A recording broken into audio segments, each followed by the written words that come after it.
ನೋಡಿ, ಕೊಟ್ಟಿರೋ ದಾಖಲೆಗಳನ್ನು ಪರಿಶೀಲನೆ ಮಾಡೋದು ಬಿಟ್ಟು ಅಫಿಡವಿಟ್ ಸೈನ್ ಮಾಡಿ ಅಂದರೆ ಇದೇನು ಅರ್ಥ ಇದೆ ಇದಕ್ಕೆ?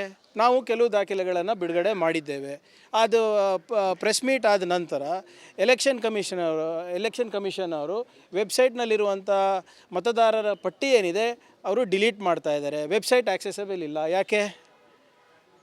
ಮತ್ತು ಏನು ದಾಖಲೆಗಳು ಕೊಟ್ಟಿದ್ದೀವಿ ಅದನ್ನು ಪರಿಶೀಲನೆ ಮಾಡೋದು ಬಿಟ್ಟು ನೀವು ನಮಗೆ ಸಾಕ್ಷಿ ಕೊಡ್ತಾ ಇದ್ದೀರಲ್ಲ, ನೀವು ಸೈನ್ ಮಾಡಿಕೊಡಿ, ಸುಳ್ಳಿದ್ರೆ ಇದನ್ನು ನಾವು ನಿಮಗೆ ಕ್ರಿಮಿನಲ್ ಮೊಕದ್ದಮೆ ಹಾಕ್ಬೋದು ಅಂದರೆ ಏನು ಇಂಟಿಮಿಡೇಷನ್ ಅಲ್ವಾ ಇದು ನಡ್ಕೊಳೋ ರೀತಿನಾ?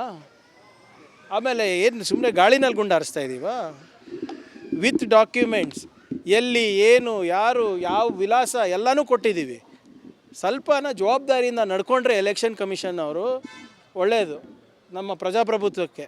ಬಿ ಜೆ ಪಿಯವರ ಕೈಗೊಂಬೆ ಆಗಿ ನೀವು ನಡ್ಕೊಂಡ್ರೆ ರಾಹುಲ್ ಗಾಂಧಿ ಅವ್ರು ಹೇಳ್ದಂಗೆ ಇವತ್ತಿಲ್ಲ ನಾಳೆ ನಮ್ಮ ಸರ್ಕಾರ ಬರ್ತದೆ. ಇದನ್ನು ನಾವು ಪರಿಷ್ಕರಣೆ ಮಾಡಲೇಬೇಕಾಗುತ್ತೆ. ಸರ್, ಇನ್ನೊಂದು ಸಲಹೆ ಕೊಟ್ಟಿದ್ದಾರೆ, ಅಂದರೆ ಕರ್ನಾಟಕದಲ್ಲಿ ಆಗಿರುವಂಥ ಅಕ್ರಮಗಳ ಬಗ್ಗೆ ಸರ್ಕಾರ ತನಿಖೆ ನಡೆಸಲಿ ಅಂತ.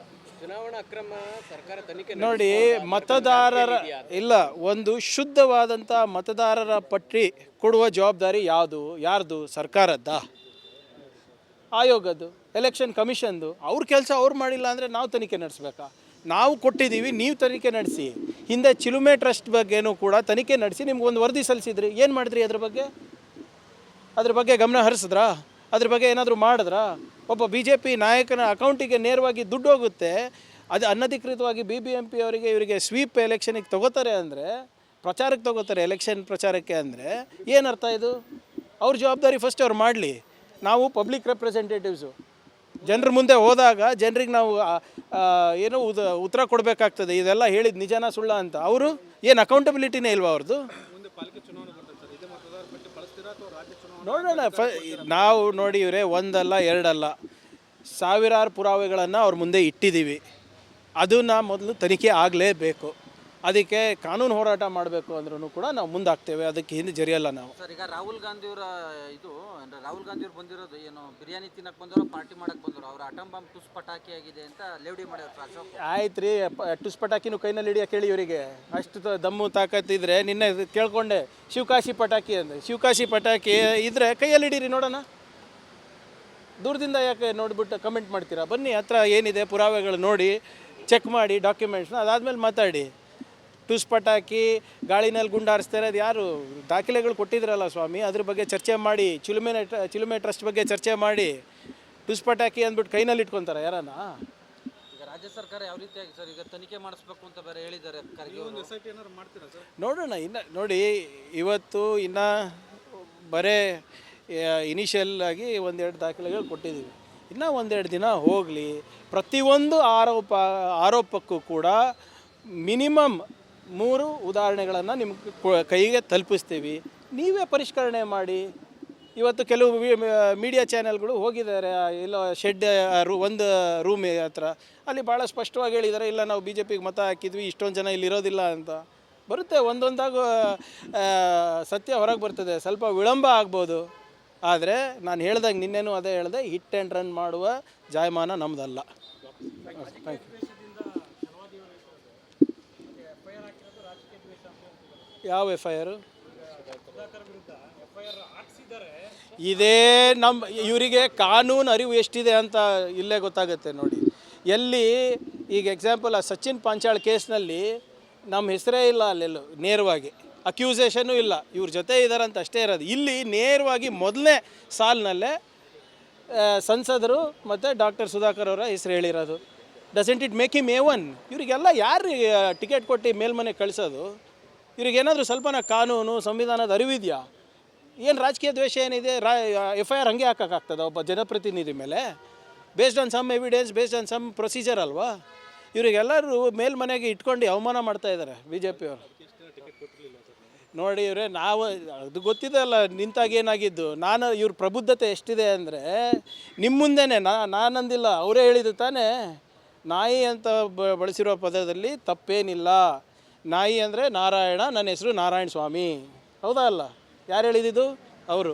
ಇಂಥ ಪ್ರಬುದ್ಧ ರಾಜಕಾರಣಿಗಳನ್ನು BJP ಅವರು ಬೆಳೆಸ್ತಾ ಇದ್ದಾರೆ. BJPಗೂ ಒಳ್ಳೆಯದಾಗಲಿ, ಅವರಿಗೂ ಒಳ್ಳೆಯದಾಗಲಿ. ನೋಡಿ, ಕೊಟ್ಟಿರೋ ದಾಖಲೆಗಳನ್ನು ಪರಿಶೀಲನೆ ಮಾಡೋದು ಬಿಟ್ಟು ಅಫಿಡವಿಟ್ ಸೈನ್ ಮಾಡಿ ಅಂದರೆ ಇದೇನು ಅರ್ಥ ಇದೆ ಇದಕ್ಕೆ? ನಾವು ಕೆಲವು ದಾಖಲೆಗಳನ್ನು ಬಿಡುಗಡೆ ಮಾಡಿದ್ದೇವೆ.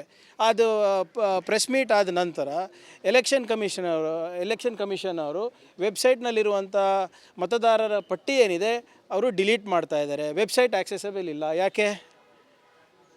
ಮತ್ತು ಏನು ದಾಖಲೆಗಳು ಕೊಟ್ಟಿದ್ದೀವಿ ಅದನ್ನು ಪರಿಶೀಲನೆ ಮಾಡೋದು ಬಿಟ್ಟು ನೀವು ನಮಗೆ ಸಾಕ್ಷಿ ಕೊಡ್ತಾ ಇದ್ದೀರಲ್ಲ, ನೀವು ಸೈನ್ ಮಾಡಿಕೊಡಿ, ಸುಳ್ಳಿದ್ರೆ ಇದನ್ನು ನಾವು ನಿಮಗೆ ಕ್ರಿಮಿನಲ್ ಮೊಕದ್ದಮೆ ಹಾಕ್ಬೋದು ಅಂದರೆ ಏನು ಇಂಟಿಮಿಡೇಷನ್ ಅಲ್ವಾ ಇದು ನಡ್ಕೊಳೋ ರೀತಿನಾ? ಆಮೇಲೆ ಏನು ಸುಮ್ಮನೆ ಗಾಳಿನಲ್ಲಿ ಗುಂಡಾರಿಸ್ತಾ ಇದ್ದೀವಾ? ವಿತ್ ಡಾಕ್ಯುಮೆಂಟ್ಸ್ ಎಲ್ಲಿ ಏನು ಯಾರು ಯಾವ ವಿಳಾಸ ಎಲ್ಲನೂ ಕೊಟ್ಟಿದ್ದೀವಿ. ಸ್ವಲ್ಪನ ಜವಾಬ್ದಾರಿಯಿಂದ ನಡ್ಕೊಂಡ್ರೆ ಎಲೆಕ್ಷನ್ ಕಮಿಷನ್ ಅವರು ಒಳ್ಳೆಯದು ನಮ್ಮ ಪ್ರಜಾಪ್ರಭುತ್ವಕ್ಕೆ. ಬಿ ಜೆ ಪಿಯವರ ಕೈಗೊಂಬೆ ಆಗಿ ನೀವು ನಡ್ಕೊಂಡ್ರೆ ರಾಹುಲ್ ಗಾಂಧಿ ಅವ್ರು ಹೇಳ್ದಂಗೆ ಇವತ್ತಿಲ್ಲ ನಾಳೆ ನಮ್ಮ ಸರ್ಕಾರ ಬರ್ತದೆ. ಇದನ್ನು ನಾವು ಪರಿಷ್ಕರಣೆ ಮಾಡಲೇಬೇಕಾಗುತ್ತೆ. ಸರ್, ಇನ್ನೊಂದು ಸಲಹೆ ಕೊಟ್ಟಿದ್ದಾರೆ, ಅಂದರೆ ಕರ್ನಾಟಕದಲ್ಲಿ ಆಗಿರುವಂತಹ ಅಕ್ರಮಗಳ ಬಗ್ಗೆ ಸರ್ಕಾರ ತನಿಖೆ ನಡೆಸಲಿ ಅಂತ. ಚುನಾವಣಾ ಅಕ್ರಮ ಸರ್ಕಾರ ತನಿಖೆ ನೋಡಿ, ಮತದಾರರ ಇಲ್ಲ, ಒಂದು ಶುದ್ಧವಾದಂಥ ಮತದಾರರ ಪಟ್ಟಿ ಕೊಡುವ ಜವಾಬ್ದಾರಿ ಯಾರ್ದು? ಸರ್ಕಾರದ್ದ, ಆಯೋಗದ್ದು, ಎಲೆಕ್ಷನ್ ಕಮಿಷನ್ದು? ಅವ್ರ ಕೆಲಸ ಅವ್ರು ಮಾಡಿಲ್ಲ ಅಂದರೆ ನಾವು ತನಿಖೆ ನಡೆಸಬೇಕಾ? ನಾವು ಕೊಟ್ಟಿದ್ದೀವಿ, ನೀವು ತನಿಖೆ ನಡೆಸಿ. ಹಿಂದೆ ಚಿಲುಮೆ ಟ್ರಸ್ಟ್ ಬಗ್ಗೆನೂ ಕೂಡ ತನಿಖೆ ನಡೆಸಿ ನಿಮ್ಗೊಂದು ವರದಿ ಸಲ್ಲಿಸಿದ್ರಿ. ಏನು ಮಾಡಿದ್ರಿ ಅದ್ರ ಬಗ್ಗೆ ಗಮನ ಹರಿಸಿದ್ರಾ? ಅದ್ರ ಬಗ್ಗೆ ಏನಾದರೂ ಮಾಡಿದ್ರಾ? ಒಬ್ಬ ಬಿ ಜೆ ಪಿ ನಾಯಕನ ಅಕೌಂಟಿಗೆ ನೇರವಾಗಿ ದುಡ್ಡು ಹೋಗುತ್ತೆ, ಅದು ಅನಧಿಕೃತವಾಗಿ BBMP ಅವರಿಗೆ ಇವರಿಗೆ ಸ್ವೀಪ್ ಎಲೆಕ್ಷನಿಗೆ ತೊಗೋತಾರೆ ಅಂದರೆ, ಪ್ರಚಾರಕ್ಕೆ ತೊಗೋತಾರೆ ಎಲೆಕ್ಷನ್ ಪ್ರಚಾರಕ್ಕೆ ಅಂದರೆ ಏನರ್ಥ ಇದು? ಅವ್ರ ಜವಾಬ್ದಾರಿ ಫಸ್ಟ್ ಅವ್ರು ಮಾಡಲಿ. ನಾವು ಪಬ್ಲಿಕ್ ರೆಪ್ರೆಸೆಂಟೇಟಿವ್ಸು, ಜನರ ಮುಂದೆ ಹೋದಾಗ ಜನರಿಗೆ ನಾವು ಏನೋ ಉತ್ತರ ಕೊಡಬೇಕಾಗ್ತದೆ. ಇದೆಲ್ಲ ಹೇಳಿದ ನಿಜನಾ ಸುಳ್ಳ ಅಂತ. ಅವರು ಏನು ಅಕೌಂಟಬಿಲಿಟಿನೇ ಇಲ್ವಾ ಅವ್ರದ್ದು? ನೋಡೋಣ. ನಾವು ನೋಡಿ ಇವರೇ ಒಂದಲ್ಲ ಎರಡಲ್ಲ ಸಾವಿರಾರು ಪುರಾವೆಗಳನ್ನು ಅವ್ರ ಮುಂದೆ ಇಟ್ಟಿದ್ದೀವಿ. ಅದನ್ನು ಮೊದಲು ತನಿಖೆ ಆಗಲೇಬೇಕು. ಅದಕ್ಕೆ ಕಾನೂನು ಹೋರಾಟ ಮಾಡಬೇಕು ಅಂದ್ರೂ ಕೂಡ ನಾವು ಮುಂದಾಗ್ತೇವೆ. ಅದಕ್ಕೆ ಹಿಂದೆ ಜರಿಯಲ್ಲ ನಾವು. ಸರ್, ಈಗ ರಾಹುಲ್ ಗಾಂಧಿಯವರ ರಾಹುಲ್ ಗಾಂಧಿಯವ್ರು ಬಂದಿರೋದು ಏನು ಬಿರಿಯಾನಿ ತಿನ್ನಕ್ಕೆ ಬಂದವರು, ಪಾರ್ಟಿ ಮಾಡಕ್ಕೆ ಬಂದವರು, ಅವ್ರ ಅಟಂ ಬಾಂಬ್ ಟುಸ್ ಪಟಾಕಿ ಆಗಿದೆ ಅಂತ ಲೇವಡಿ ಮಾಡ್ಯಾರ ಅಶೋಕ್. ಆಯ್ತು ರೀ, ಟುಸ್ ಪಟಾಕಿನೂ ಕೈನಲ್ಲಿ ಹಿಡಿಯೋಕೆ ಹೇಳಿ ಇವರಿಗೆ. ಅಷ್ಟು ದಮ್ಮು ತಾಕತ್ತಿದ್ರೆ ನಿನ್ನೆ ಕೇಳ್ಕೊಂಡೆ ಶಿವಕಾಶಿ ಪಟಾಕಿ ಅಂದರೆ. ಶಿವಕಾಶಿ ಪಟಾಕಿ ಇದ್ದರೆ ಕೈಯಲ್ಲಿ ಹಿಡೀರಿ ನೋಡೋಣ. ದೂರದಿಂದ ಯಾಕೆ ನೋಡಿಬಿಟ್ಟು ಕಮೆಂಟ್ ಮಾಡ್ತೀರಾ? ಬನ್ನಿ, ಹತ್ರ ಏನಿದೆ ಪುರಾವೆಗಳು ನೋಡಿ, ಚೆಕ್ ಮಾಡಿ ಡಾಕ್ಯುಮೆಂಟ್ಸ್ನ, ಅದಾದಮೇಲೆ ಮಾತಾಡಿ. ಟುಸ್ ಪಟಾಕಿ ಗಾಳಿನಲ್ಲಿ ಗುಂಡಾರಿಸ್ತಾರೆ, ಅದು ಯಾರು? ದಾಖಲೆಗಳು ಕೊಟ್ಟಿದ್ರಲ್ಲ ಸ್ವಾಮಿ, ಅದ್ರ ಬಗ್ಗೆ ಚರ್ಚೆ ಮಾಡಿ. ಚಿಲುಮೆ ಟ್ರಸ್ಟ್ ಬಗ್ಗೆ ಚರ್ಚೆ ಮಾಡಿ. ಟುಸ್ ಪಟಾಕಿ ಅಂದ್ಬಿಟ್ಟು ಕೈನಲ್ಲಿ ಇಟ್ಕೊತಾರೆ ಯಾರನ್ನ? ಈಗ ರಾಜ್ಯ ಸರ್ಕಾರ ಯಾವ ರೀತಿಯಾಗಿ ಸರ್ ಈಗ ತನಿಖೆ ಮಾಡಿಸ್ಬೇಕು ಅಂತ ಬೇರೆ ಹೇಳಿದ್ದಾರೆ. ನೋಡೋಣ. ಇನ್ನು ನೋಡಿ, ಇವತ್ತು ಇನ್ನು ಬರೇ ಇನಿಷಿಯಲ್ ಆಗಿ ಒಂದೆರಡು ದಾಖಲೆಗಳು ಕೊಟ್ಟಿದ್ದೀವಿ. ಇನ್ನೂ ಒಂದೆರಡು ದಿನ ಹೋಗಲಿ. ಪ್ರತಿಯೊಂದು ಆರೋಪಕ್ಕೂ ಕೂಡ ಮಿನಿಮಮ್ 3 ಉದಾಹರಣೆಗಳನ್ನು ನಿಮ್ಮ ಕೈಗೆ ತಲುಪಿಸ್ತೀವಿ. ನೀವೇ ಪರಿಷ್ಕರಣೆ ಮಾಡಿ. ಇವತ್ತು ಕೆಲವು ಮೀಡಿಯಾ ಚಾನೆಲ್ಗಳು ಹೋಗಿದ್ದಾರೆ ಎಲ್ಲೋ ಶೆಡ್ ಒಂದು ರೂಮ್ ಹತ್ರ, ಅಲ್ಲಿ ಭಾಳ ಸ್ಪಷ್ಟವಾಗಿ ಹೇಳಿದ್ದಾರೆ, ಇಲ್ಲ ನಾವು BJPಗೆ ಮತ ಹಾಕಿದ್ವಿ, ಇಷ್ಟೊಂದು ಜನ ಇಲ್ಲಿ ಇರೋದಿಲ್ಲ ಅಂತ. ಬರುತ್ತೆ, ಒಂದೊಂದಾಗ ಸತ್ಯ ಹೊರಗೆ ಬರ್ತದೆ. ಸ್ವಲ್ಪ ವಿಳಂಬ ಆಗ್ಬೋದು, ಆದರೆ ನಾನು ಹೇಳ್ದಂಗೆ ನಿನ್ನೆನೂ ಅದೇ ಹೇಳಿದೆ, ಹಿಟ್ ಆ್ಯಂಡ್ ರನ್ ಮಾಡುವ ಜಾಯಮಾನ ನಮ್ಮದಲ್ಲ. Thank you.